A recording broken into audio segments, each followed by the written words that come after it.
Salam Bapak Ibu Saudara, sebelum kita bersama-sama membaca nas dan merenungkannya pada hari ini, mari kita bersama-sama berdoa.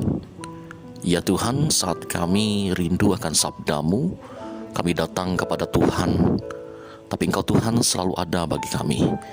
Kiranya ampunilah kami ketika kami boleh senantiasa datang dalam kerendahan hati, untuk kami tetap senantiasa dikuatkan, untuk kami boleh diberkati melalui firman-Mu. Karena itu berfirmanlah ya Bapa, di dalam dan oleh Yesus Kristus kami berdoa. Amin. Titus 3 ayatnya yang kelima yang demikian bunyinya. Pada waktu itu Dia telah menyelamatkan kita, bukan karena perbuatan baik yang telah kita lakukan, tetapi karena rahmat-Nya oleh permandian kelahiran kembali dan oleh pembaharuan yang dikerjakan oleh Roh Kudus.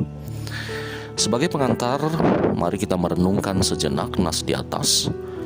Apakah kita memahami makna dari keselamatan? Karena meskipun banyak orang ingin diselamatkan, tetapi tidak sedikit juga orang yang justru menyia-nyiakan keselamatan hidupnya. Coba kita perhatikan beberapa contoh sederhana yang dapat kita lihat terjadi di sekitar kita. Di antaranya, ada orang yang sudah tahu sesuatu dapat membahayakan hidupnya, tetapi tetap saja melakukannya. Contoh, berkendaraan laju melanggar lampu merah, palang lintas kereta api, dan lain-lain. Kemudian putus asa, depresi, stres berlebihan, kemudian melakukan tindakan bunuh diri, ataupun yang bersifat merugikan diri sendiri dan orang lain. Dan kemudian melakukan tindakan pidana dan lain-lain. Nah, pertanyaan yang kedua, siapakah kita sehingga kita diselamatkannya? Pantaskah kita menerima keselamatan yang diberikannya? Apakah karena kita baik atau karena apa?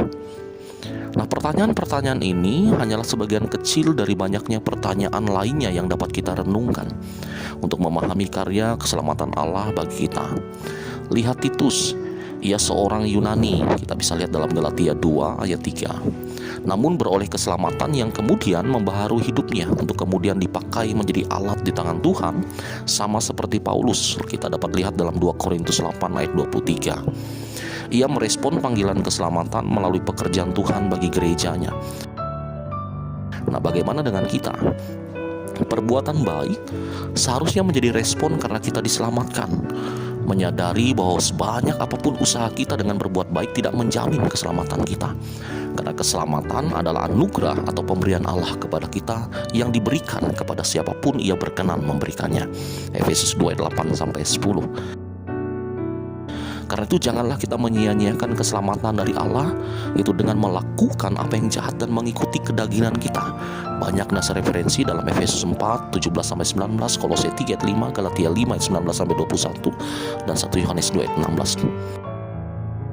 Nah, karena itu teruslah melakukan kebaikan dan apa yang menjadi kehendak Allah dalam kehidupan kita, menjadi manusia baru yang hidup dari dan oleh kuasa firman-Nya, dan menanggalkan manusia lama yang membawa kita kepada kebinasaan. Efesus 2 ayat 15, 4 ayat 21-24, Kolose 3 ayat 8-10. Tuhan Yesus memberkati kita. Amin. Mari kita berdoa.